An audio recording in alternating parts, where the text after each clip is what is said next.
Special pathology हम start करने लगे हैं। इसको हम बेसिकली कवर करेंगे मीडियम रॉबिन्स से, ठीक है, लेकिन पैथोमा और बिग रॉबिन्स से हम कुछ इंपॉर्टेंट पॉइंट्स जो कि एग्जाम पॉइंट ऑफ व्यू से इंपॉर्टेंट है उनको हम ऐड करेंगे। सबसे पहले हम स्टार्ट करेंगे फ़ीमेल जेनिटल सिस्टम से, जिसमें से आपके 5 MCQs और 1 SEQ आना है। सबसे पहला हमारा टॉपिक जो है वो है बेसिकली वल्वा। वल्वा जो है SEQ पॉइंट ऑफ व्यू से इतना इंपॉर्टेंट नहीं है, लेकिन MCQ पॉइंट ऑफ व्यू से हम इसको स्टडी करेंगे। वल्वा क्या होता है? Vulva basically external female genitalia को हम कहते हैं, जो कि कंप्राइज करता है एयर बेयरिंग स्किन, जिसको हम लेबिया मेजोरा कहते हैं, और म्यूकोसा, जिसको हम लेबिया माइनोरा कहते हैं। इसकी मैं आपको डायग्रामेटिक रिप्रेजेंटेशन अभी दिखाती हूँ।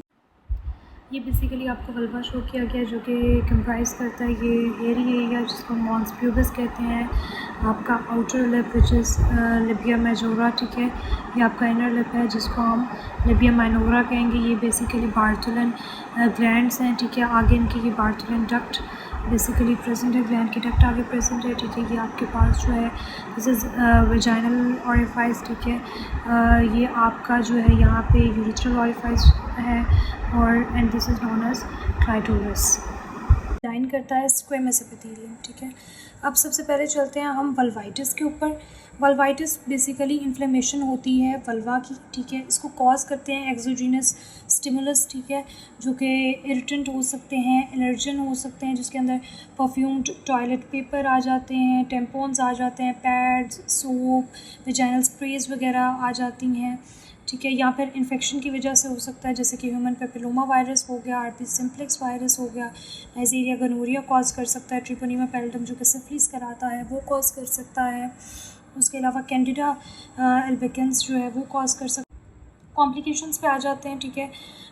कॉम्प्लिकेशंस वल्वाइटिस की इसके अंदर आपको मिलता है बार्थोलन सिस्ट। इसकी डायग्राम भी मैं आपको अभी दिखाती हूँ, ठीक है। बार्थोलन सिस्ट के अंदर बेसिकली आपने देखे थे कि बार्थोलन ग्लैंड्स होते हैं, ठीक है। बार्थोलन ग्लैंड्स जो होते हैं, ठीक है, आगे उनकी डक्ट्स होती हैं और फिर उनकी विजाइनल ऑरिफाइस के पास जो है ओपनिंग होती है, ठीक है। जब ये जो डक्ट है इसकी ऑब्स्ट्रक्शन हो जाएगी तो पेनफुल डायलिटेशन हो जाती है बार्थोलिन ग्लैंड की, जिसको हम कहते हैं बार्थोलिन सिस्ट, ठीक है। ये आपको बार्थोलिन ग्लैंड्स शो किए गए हैं, ठीक है। बेसिकली ये आपकी duct of the Bartholin gland है, ठीक है। यहाँ से जो सिक्रीशंस हैं वो ड्रेन करेंगी आपके लोअर वेस्टिब्यूल के अंदर, ठीक है। और जब ऑब्स्ट्रक्शन हो जाती है बार्थोलिन डक्ट की तो पेनफुल डायलिटेशन हो जाएगी आपके ग्लैंड की, जिसको हम कहेंगे बार्थोलिन सिस्ट। यहाँ पे आपको बार्थोलिन सिस्ट जो है शो की गई है, जो कि पेनफुल सिस्टिक डायलेशन होती है बार्थोलिन ग्लैंड की। नॉन न्यूप्लास्टिक एपिथेलियल डिसऑर्डर्स जो कि नॉन कैंसरस हैं। इसमें हमारे पास सबसे पहले आता है लीशन स्क्लेरोसिस और लीशन सिम्प्लेक्स क्रॉनिकस, ठीक है।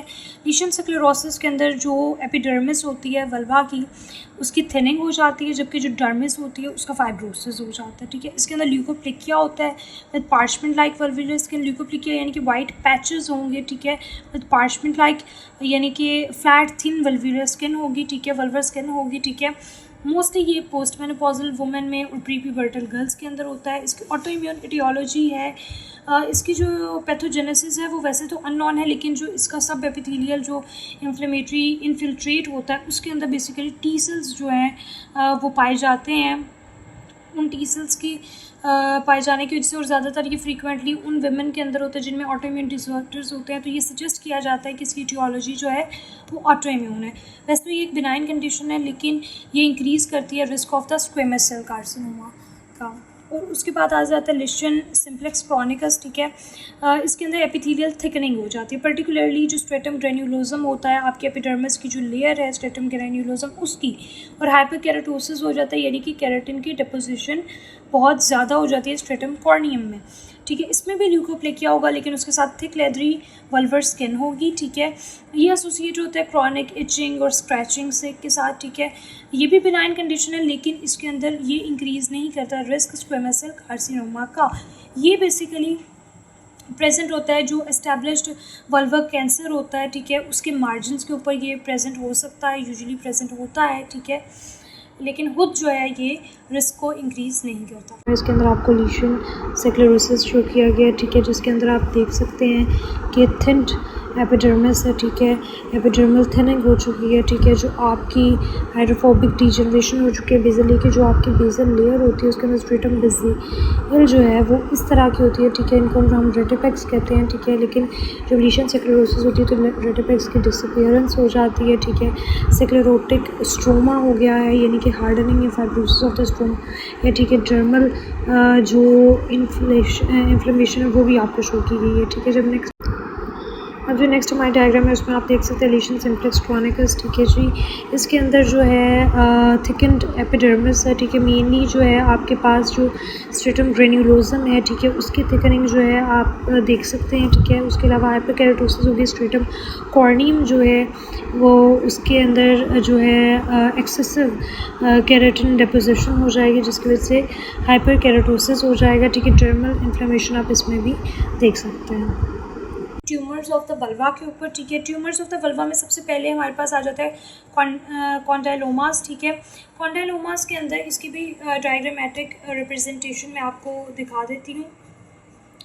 कॉन्डाइलोमास के अंदर वर्टिलियंस होती हैं वल्वा की। वर्टिलियंस मींस बिनाइन रफ बम्प्स बन जाएंगे स्किन के ऊपर, ठीक है, यानी कि स्मॉल स्किन ग्रोथ्स होंगी, ठीक है, वल्वा के ऊपर, इनको हम कहेंगे कॉन्डाइलोमास, ठीक है। दो तरह की ये बेसिकली होते हैं, कॉन्डाइलोमा लेटा होता है, कॉन्डाइलोमा एक्यूमिनेटा होता है। कॉन्डाइलोमा लेटा जो होता है ये सेकेंडरी सिफिलिस के अंदर होता है, इसके अंदर फ्लैट और मिनिमली एलिवेटेड लीजन्स होंगी। कॉन्डाइलोमा जो एक्यूमिनेटा है ये basically human papilloma virus cause करता है, यूजुअली जो low risk human papilloma virus है टाइप 6 एंड 11 वो करवाता है, ठीक है। इसके अंदर पेपिलर और डिस्टिंक्टली एलिवेटेड लीजन्स जो हैं वो प्रेजेंट होती हैं। अब हमारे एक्यूमिनेटा की कैरेक्टरिस्टिक है वो है कॉइलोसाइटोसिस। कॉइलोसाइटोसिस के अंदर क्या होता है कि इसके अंदर बेसिकली रिंकल्ड न्यूक्लियस होगा, ठीक है, और जो पेरी न्यूक्लियर जो है साइटोप्लाज्मिक वैक्यूलाइजेशन हुई होगी। ये बेसिकली हॉलमार्क होता है ह्यूमन पेपिलोमा वायरस इन्फेक्शन का, कि जो ह्यूमन पेपिलोमा वायरस इन्फेक्शन जहाँ पे होगा वहाँ पे कॉइलोसाइटोसिस होता है। लेकिन ये कंडीशन जो है ये रेयरली प्रोग्रेस करती है कार्सिनोमा से, क्योंकि इसको लो रिस्क जो है ह्यूमन पेपिलोमा वायरसेस कॉज करते हैं टाइप 6 एंड 11। ये देखिए यहाँ पे आपको कॉन्डाइलोमास जो है वो शो किए गए हैं। फीमेल की जो वल्वर स्किन है वहाँ पे आप वर्टिलियंस जो है वो देख सकते हैं, जबकि दूसरी तरफ ये मेल्स के अंदर जो पेनिस है वहाँ पे भी आप वर्टिलियंस देख सकते हैं। दोनों मेल और फीमेल में कॉन्डाइलोमास होंगे। ये बेसिकली आपको कॉन्डाइलोमा इसके अंदर शो किया गया है, जहाँ पे आप देख सकते हैं कि कॉइलोसाइटोसिस है। आप यहाँ पे देख सकते हैं कि रिंकल्ड न्यूक्लियस है, ठीक है, और उसके गिर्द जो है वो स्पेसेस हैं, ठीक है, साइटोप्लाज्म के अंदर, ठीक है, पेरी न्यूक्लियर जो साइटोप्लाज्म वैक्यूलाइजेशन जो है वो भी यहाँ पे शो की गई है, ठीक है। बाद हम आ जाते हैं वल्वर कार्सिनोमा के ऊपर। वल्वर कार्सिनोमा में most common squamous cell carcinoma है जो कि अराइज करता है squamous epithelial lining of the vulva से, ठीक है। अगर हम इसकी इटियोलॉजी देख रहे हैं तो ह्यूमन पेपिलोमा वायरस रिलेटेड भी होता है, non human papilloma virus related भी होता है। ह्यूमन पेपिलोमा वायरस रिलेटेड जो है वो कॉज करेंगे high risk human papilloma virus type 16 और 18, ठीक है। टाइप 16 जो होता है ज़्यादा कॉज करती है, ठीक है, लेकिन ये जो कंडीशन है वो लेस कॉमन है, मिडिल एज्ड वुमेन के अंदर होगी, सिगरेट स्मोकर्स के अंदर प्रेजेंट होगी, ठीक है। पैथोजेनेसिस में प्री कैंसरस चेंजेस आती हैं आपकी जो वल्वर एपिथेलियम है उसके अंदर, जिसको हम कहते हैं वल्वर इंट्रा एपिथेलियल न्यूक्लिया। इसके अंदर क्या होता है कि कॉइलोसिटिक चेंजेस आएंगी, न्यूक्लियोटिपिया होगा, माइटोटिक एक्टिविटी इंक्रीज कर जाएगी जो कि लेड करेगी कार्सिनोमा इन सिटू। कार्सिनोमा इन सिटू का मतलब ये है कि वो कार्सिनोमा जो कि स्प्रेड नहीं करता, अपनी ओरिजिनल साइट से भी स्प्रेड नहीं किया होता। नॉन ह्यूमन पेपिलोमा वायरस जो है वो जो वल्वर कार्सिनोमा कॉज करता है वो ज़्यादा कॉमन है, एल्डरली वुमेन में होता है। पैथोजेनेसिस में हम देखते हैं कि ये अराइज करता है जो लॉन्ग स्टैंडिंग लाइकन स्क्लेरोसिस है उसकी वजह से होता है, ठीक है। क्रॉनिक इन्फ्लेमेशन और इरिटेशन होगी और differentiated vulvar intraepithelial neoplasia इसके अंदर बन जाएगा, जो कि अगर लेफ्ट अनट्रीटेड रह जाए तो फिर वो कॉज करता है well differentiated keratinizing squamous cell carcinoma में वो कन्वर्ट हो जाता है, ठीक है। अब हम आगे चलते हैं। अब हमारे पास आ गया है एक्स्ट्रा मेमोरी पेगिट डिजीज़, ठीक है। इसके अंदर क्या होता है कि जो एपिथेलियल सेल्स होते हैं एपिडर्मिस ऑफ द वल्वा के, उसकी मैलिग्नेंट प्रोलिफरेशन हो जाती है। ये कंडीशन प्रेजेंट करती है, इसमें रेड स्केली क्रस्टेड प्लैक बन जाएंगे, ठीक है। इसके अंदर बेसिकली एरिथमेटोसिस हो जाएगा, अल्सरेटिव वल्वर स्किन होगी, प्लूराइटिस यानी कि बहुत ज़्यादा इचिंग होगी, ठीक है। रिप्रेजेंट करता है कार्सिनोमा इन सिटू को, और यूजुअली इसके अंदर कोई अंडरलाइंग कार्सिनोमा नहीं होता, जबकि जो जबकि जो पीगेट डिजीज़ ऑफ द निपल होती है, ठीक है, जिसके अंदर जो एपिथेलियल सेल्स हैं एपिडर्मिस ऑफ द निपल के, उनके मेलिग्नेंट प्रोलिफरेशन हुई होती है, वो यूजुअली एसोसिएटेड होता है, यूजुअली नहीं ऑलवेज एसोसिएटेड होता है अंडरलाइंग कार्सिनोमा के साथ। इसको हम डिस्टिंग्विश करते हैं मेलानोमा से। मेलानोमा मेलानिन प्रोड्यूसिंग ट्यूमर है, ठीक है। मेलानोमा जो होता है वो एसोसिएट होता है स्किन कैंसर के साथ, और ये बहुत ज़्यादा हिस्टोलॉजिकली क्लिनिकली सिमिलर होता है पेगेट डिजीज़ से। तो इसको डिफ्रेंशिएट हम इस तरह से करते हैं पीएस स्टेनिंग से, केराटिन और S100 ट्यूमर मार्कर से। पेगेट सेल्स के अंदर पीएस स्टेनिंग जो है और केराटिन जो है ये पॉजिटिव होंगे, जबकि S100 ट्यूमर नेगेटिव होता है। जबकि मेलानोमा में PS staining which is periodic acidic shift staining, PS staining है ये नेगेटिव होगी, एंड केराटिन भी नेगेटिव होगी, जबकि S100 जो है इसके अंदर पॉजिटिव होगा।